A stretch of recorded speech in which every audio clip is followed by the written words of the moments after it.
అందరూ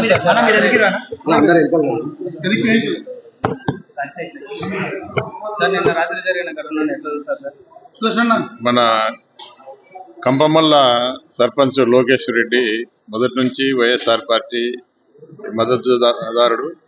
మరి ఆయన మీద గతంలో కూడా హత్యా ప్రయత్నం జరిగింది. అది కేసు కూడా కోర్టులో కూడా పెండింగ్ ఉంది.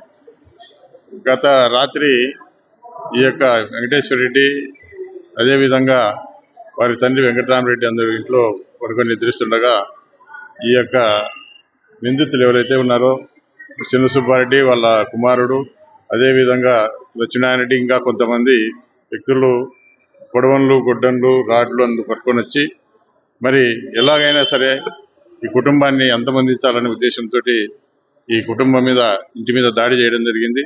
తలుపులన్నీ కూడా బద్దలు కొట్టి ఇంట్లోకి దొరబడి మరి వీరి తండ్రి వెంకటరామరెడ్డిని అదేవిధంగా లోకేష్ తమ్ముడు వెంకటేశ్వర రెడ్డిని కూడా మరి గాయపరచడం జరిగింది. వీళ్ళు భయభ్రాంతులకు గురై మరి పొలాల్లోకి పరిగెడుతున్న సమయంలో మరి బయట నుంచి కూడా ఆయన లోకేశ్వర రెడ్డి రావడంతో ఆయన మీద కూడా ముక్కుమ్మడిగా ఈ ఎవరైతే ఇప్పుడు నిందితులు ఉన్నారో వాళ్ళందరూ కూడా దాడి చేయడంతో ఆయనకు తల మీద చాలా తీవ్రమైన గాయం కావడం జరిగింది. అదేవిధంగా కాలు కూడా విరిగిపోవడం జరిగింది. అదేవిధంగా ఈరోజు ఈ యొక్క కూటమి ప్రభుత్వం వచ్చిన తర్వాత ఎక్కడా కూడా ఎవరైనా సరే మనిషి ఎందుకంటే వాళ్లకు ఏదో విధంగా వైసీపీ నాయకులను అంతమొందించాలా, ఖచ్చితంగా ఎవరు రేపు ఏజెంట్లు కూర్చోదనే దానికి అవకాశం లేకుండా చేయాలా. ఈరోజు మరి మొదటి నుంచి కూడా తెలుగుదేశం పార్టీ ఎవరిని కూడా ఎదగనీయకుండా గ్రామంలో వైఎస్ఆర్ పార్టీని అణిచివేయాలని చెప్పి ప్రయత్నం చేస్తూ ఉన్నారు. మరి ఇప్పటికే వాళ్ళకు అధికారం దాహం తీరింది. ఎందుకంటే అధికారం వచ్చింది కానీ రక్తదాహం అనేది వాళ్ళకు తీరలే. అధికార దాహం తీరింది, రక్తదాహం తీరల. ఈ రక్తదాహం తీర్చుకునే దానికి ఈ విధమైనటువంటి దాడులు చేసి వైఎస్ఆర్ పార్టీ నాయకులను అంతమొందిస్తే మాకు ఎదురు లేదు. మరి అదేవిధంగా ఏదైనా సోషల్ మీడియాలో కానీ ఏదైనా కూడా మరి ఎవరైనా గొంతు విప్పి మాట్లాడితే వాళ్ళ మీద దాడులు చేయడం, తప్పుడు కేసులు పెట్టడం జరుగుతూ ఉంది. కాబట్టి ఖచ్చితంగా వైఎస్ఆర్ పార్టీ ఈ యొక్క లోకేష్ కుటుంబానికి అండగా ఉంటుంది. అన్ని విధాలుగా అండగా ఉంటాం.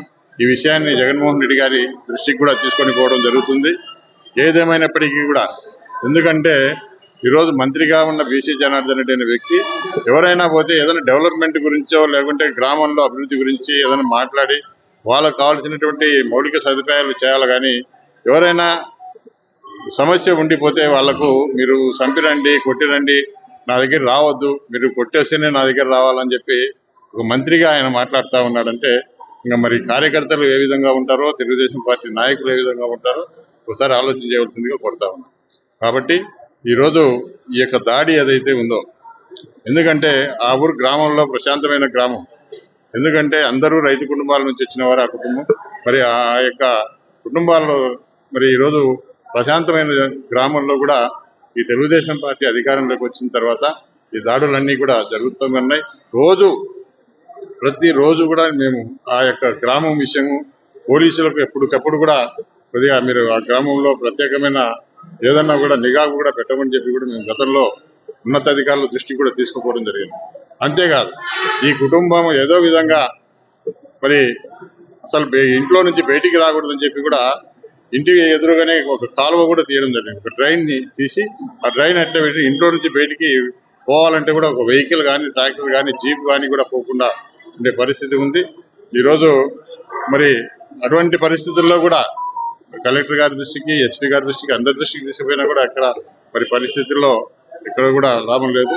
కాబట్టి ఈరోజు ఏదో విధంగా లోకేష్ రెడ్డిని అదేవిధంగా వారి తమ్ముడు వెంకటేశ్వర రెడ్డిని అంతమొందించాలనే ఉద్దేశంతో ఈరోజు ఈ దాడి చేయడం జరిగింది. కాబట్టి ఈ యొక్క దాడిని తీవ్రంగా ఖండిస్తా ఉన్నాం. అదేవిధంగా ఖచ్చితంగా దోషులు ఎవరైతే ఉన్నారో వాళ్ళ మీద కఠిన చర్యలు తీసుకొని వాళ్ళని అరెస్ట్ చేసి మున్ముందు కూడా ఇటువంటి మరి దాడులు జరగకుండా, ఎందుకంటే ఇప్పుడు మనం ఐసీలో కూడా చూడడం జరిగింది. ఈ యొక్క లోకేష్ రెడ్డికి చాలా సీరియస్ గా ఉంది, కోమాలో ఉన్నాడు.